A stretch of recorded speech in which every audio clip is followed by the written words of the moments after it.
C'est bon maintenant, je commence à crever de soif.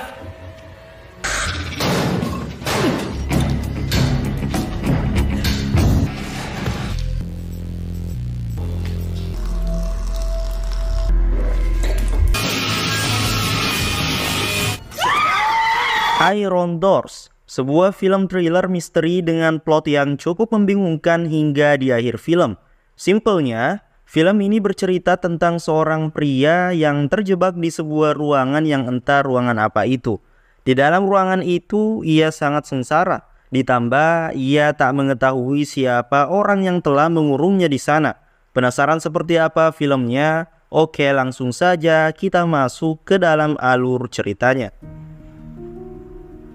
Film dimulai dengan sebuah cuitan perkataan dari seorang penyair bernama Dylan Thomas yang maknanya jangan pernah menyerah dengan kematian dan semangat hidup harus dipertahankan sampai akhir.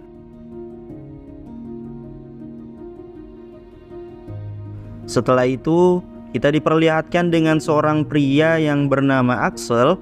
Diketahui pada malam sebelumnya dia mabuk-mabukan hingga pingsan. Dan anehnya, sekarang terbangun di sebuah ruangan beton sendirian. Di sana hanya terdapat bangkai tikus, sebuah loker yang tergembok, dan juga pintu besi kedap air dan sayangnya, pintu itu terkunci dari luar. Yang artinya, bagaimanapun kuatnya ia mencoba tidak akan bisa terbuka. Axel kemudian mengecek jam tangannya yang menunjukkan sekitar jam 9 pagi pada tanggal 1 April.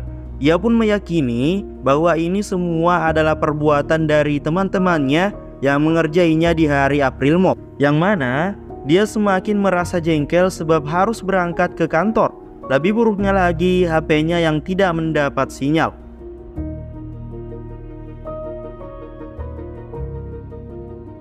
Super. Allez, il faut que j'aille. Oh non. Oh non.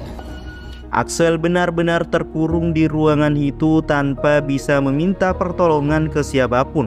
Ia pun terus memanggil-manggil temannya karena yakin jika itu semua hanyalah lelucon belaka dan menganggap seseorang memperhatikannya dari suatu tempat. Namun anehnya, Axel tidak menemukan satupun kamera CCTV di ruangan tersebut. Lalu karena panggilan alam memanggil dan tidak ada toilet di sana, akhirnya ia pun terpaksa kencing di pojok ruangan dan film pun baru saja dimulai. Sudah beberapa waktu Axel terkurung di sana dan karena bosan ia pun ketiduran selama beberapa jam dan akhirnya terbangun. Ia yang merasa lapar dan haus pun berusaha memanggil siapapun yang berada di balik pintu sambil mengetuk-ngetuk dengan keras. Tapi tetap saja tidak ada seorang pun yang menjawabnya. Karena belum mengetahui apa yang sebenarnya terjadi dan juga bau pipis dan bangkai tikus yang semakin menyengat di ruangan tertutup, Axel pun tidak bisa menahan emosinya dan berusaha membuka paksa loker yang terkunci di sana. Tapi itu juga tidak berhasil.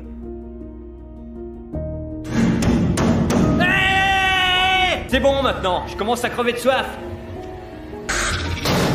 Di hari kedua, Axel masih berada di sana yang artinya ruangan itu benar-benar nyata dan bukan mimpi. Ruangan pun semakin apalagi sekarang bangkai tikus di sana sudah dikerubungi belatung. Axel pun kembali mencari sinyal, namun tetap saja tak ada sinyal. Di saat mencari sinyal, tiba-tiba HP-nya tidak sengaja lepas dari genggaman dan akhirnya rusak. Karena Axel sudah berada selama 2 hari di sana dan belum minum air putih, akhirnya untuk menghilangkan hausnya, Axel pun kencing di sepatunya dan dengan sangat-sangat terpaksa, dia meminum air kencingnya sendiri. Axel merasa semua yang terjadi di ruangan itu sudah jauh dari candaan April Mop. Dan karena emosi Axel dengan spontan memukul lampu di atasnya dan tanpa sengaja menemukan sebuah kunci di sana.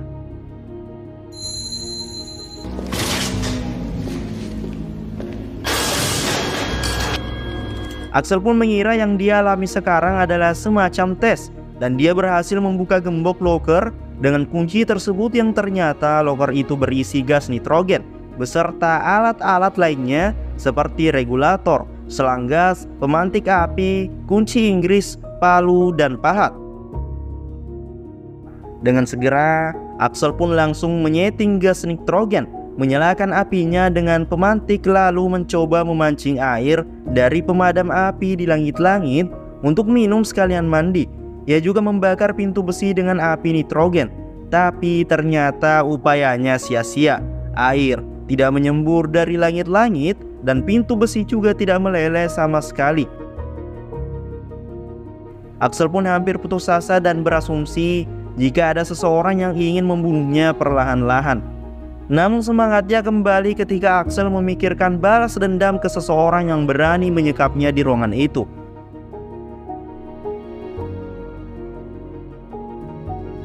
Setelah itu, dia menemukan retakan di tembok belakang loker dan berusaha membobol dinding dengan menghancurkannya sedikit demi sedikit menggunakan palu dan juga pahat. Ça dépend de l'épaisseur du mur.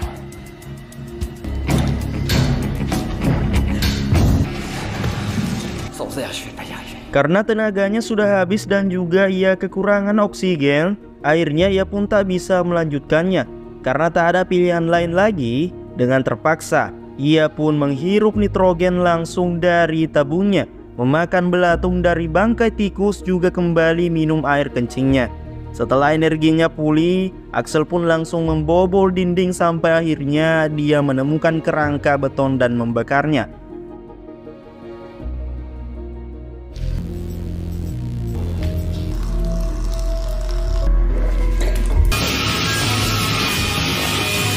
Setelah istirahat beberapa jam, Axel pun lanjut membobol dinding yang sudah tinggal sedikit lagi. Lalu yang terjadi?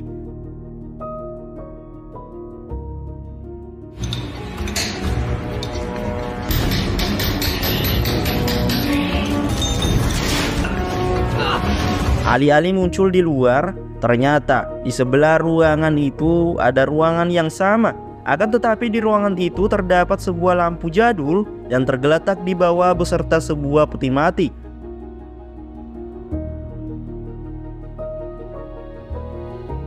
Karena penasaran, Axel pun akhirnya membuka peti mati itu dan ternyata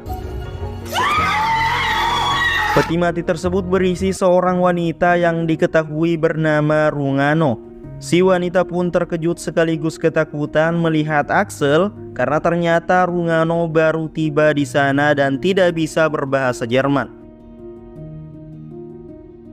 Di lain sisi, saking capeknya dan kacaunya pikiran Axel melihat ruangan sebelah yang sama-sama terkunci, dia pun akhirnya tidur di peti mati. 3 hari sudah Axel berada di ruangan terkutuk itu. Paginya pun dia dibangunkan oleh Rungano yang akhirnya yakin jika Axel bukanlah orang jahat. Setelah melihat keadaan di ruangannya yang penuh dengan puing, mereka pun bergantian membobol dinding di ruangan kedua. Tapi sangat-sangat lambat prosesnya karena Axel sudah letih, lunglai dan tangannya terluka. Sedangkan Rungano sendiri tidak kuat memahat. Lalu ketika Rungano kebelet kencing, Axel pun memaksa meminta air kencingnya di sepatu karena Axel sangat kehausan. Dengan terpaksa Rungano pun ikut meminum air kencing itu. Namun dia belum seberani Axel yang bisa makan belatung. Setelah itu Axel pun lanjut membobol dinding, sementara Rungano sambil menangis mengatakan jika dia seharusnya menikah hari ini. Rungano juga menganggap bahwa ini semua adalah hukuman dari Tuhan atas dosa-dosa di masa lalunya. Melihat kesedihannya, Axel pun berusaha menghiburnya dengan menyanyikan sebuah lagu dan juga meminta Rungano untuk ikut bernyanyi. Je vais chanter, d'accord? Elles sont libres les pensées. Elles sont libres les... Vas-y, chante toi aussi. Elles sont libres les pensées.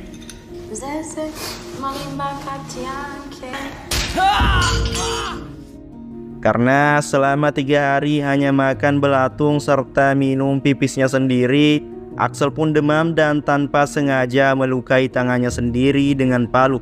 Setelah Rungano memperban dengan ikat kepalanya, mereka berdua pun lanjut membobol dinding. Namun Axel hanya memegang pahatan saja, sedangkan Rungano yang akan memalu. Tapi tiba-tiba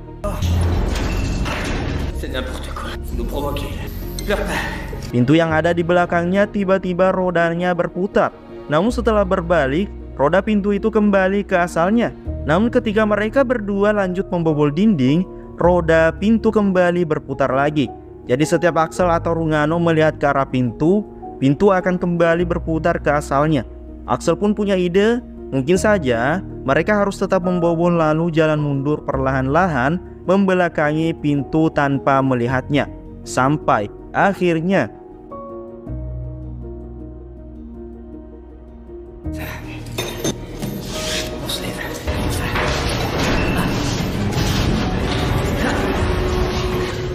ternyata pintu tersebut lagi-lagi bukan mengarah keluar.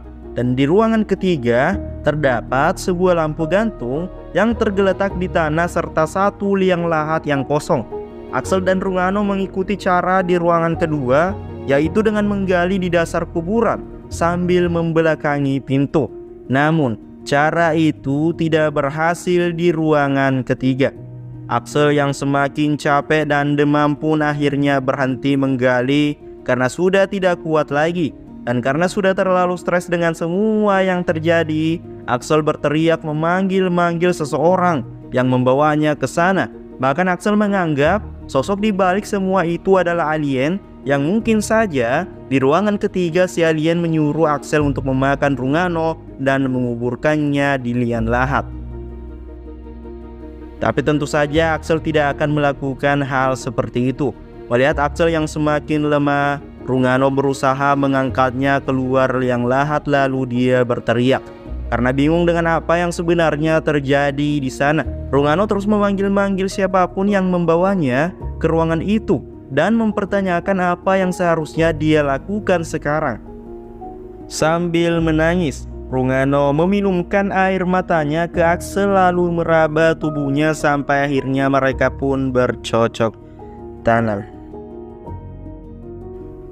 Setelah itu mereka berdua pun tertidur. Namun Axel yang sudah sangat-sangat kelelahan sempat terbangun untuk menutupi badan Rungano dengan jasnya agar tidak kedinginan dan lanjut tidur lagi. Sampai akhirnya terdengar suara besi, yaitu roda pintu yang perlahan-lahan berputar sendiri. Dengan sisa-sisa tenaganya, Axel pun membangunkan Rungano dan perlahan-lahan berjalan mundur sampai akhirnya pintu benar-benar terbuka. Kali ini mereka benar-benar keluar dari tempat mengerikan itu dan terlihat alam yang begitu indah di baliknya. Meskipun pemandangan tersebut sepertinya bukan berada di bumi. Setelah semua yang terjadi di ketiga ruangan itu, sekarang mereka benar-benar terbebas ke dunia luar dan film pun berakhir. Di awal hingga di akhir film, tidak ada penjelasan pasti mengenai maksud dari film ini. Masih menjadi misteri juga siapakah yang mengurung mereka dan apakah maksud dari ketiga ruangan itu. Apakah tentang arti dari kehidupan manusia? Dan karena keterbatasan sumber, akhirnya admin Tanfan menalar sendiri film ini. Jadi gini, ruangan pertama menggambarkan tentang perjuangan manusia saat bertahan hidup, dan di tengah keputusasaan pasti ada jalan keluar. Seperti halnya kunci di film tersebut. Kunci sukses dalam kehidupan adalah berjuang dengan berbagai cara, atau digambarkan dengan peralatan di dalam lemari. Ruangan kedua yaitu pertemuan. Dalam setiap perjuangan pasti ada orang yang baru kita kenal yang bisa jadi menjadi teman hidup kita, yang mungkin dia memiliki masa lalu yang buruk. Atau digambarkan oleh peti. Memahat bersama menggambarkan kenangan yang dibuat berdua, entah suka ataupun duka.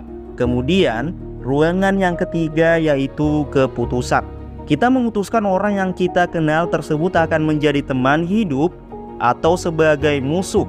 Tempat terakhir adalah dunia baru, ketika sepasang insan bersama untuk menciptakan kehidupan dan masa depan yang indah. berjalan ke belakang, menggambarkan walaupun masa depan tak terlihat, tapi akan tetap mendapatkan akhir yang indah bila dijalani berdua. Gitu. Itu menurut admin ya. Kalau menurut kalian gimana? Oke, itu dia untuk alur cerita film kali ini. Subscribe jika kalian suka. Saya admin Tanfan pamit undur diri dan terima kasih.